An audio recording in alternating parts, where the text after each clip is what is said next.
Vous êtes le bienvenu. Le ministre provincial en charge de la santé, Beno Malumbi, a présidé une réunion d'évaluation avec l'ensemble des parties prenantes impliquées dans la mise en œuvre du projet santé mentale et des soutiens psychosociaux pour la paix. L'objectif de cette rencontre était de dresser un bilan de la première année d'exécution de ce projet.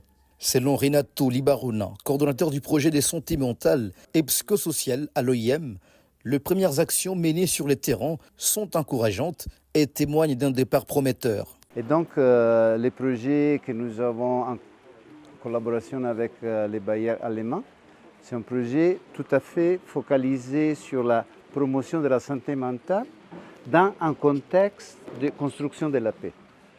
Donc, si vous voulez, ça c'est le résultat de beaucoup de travail que nous avons fait ensemble avec des autres projets, avec une collaboration surtout avec le Programme national de santé mentale au niveau provincial. Et donc, c'est un peu ça, c'est le contexte opérationnel, c'est le résultat d'un grand travail et de la grande collaboration avec les ministres, parce que nous avons remarqué lors de la réunion qu'il était là au moment de la conceptualisation et il est ici au moment de la mise en œuvre. Donc, le projet a déjà commencé, au début de 2025. Il y a des axes, des différents axes. Il y a la fourniture des services de santé mentale dans les communautés, dans l'hôpital. 3 zones de santé sont surtout ciblées, sont la zone de santé de Kalemi, de Niemba et de Nyunzu. Gédéon Sambankanda, directeur du programme national de santé mentale, a pour sa part salué l'engagement sans faille du gouverneur Christian Kitunga Muteba dans la mise en œuvre de ces projets en province.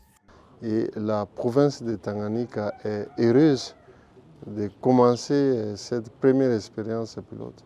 Mais ce qui nous réjouit, c'est l'implication de l'autorité provinciale. Elle est très impliquée dans ce projet.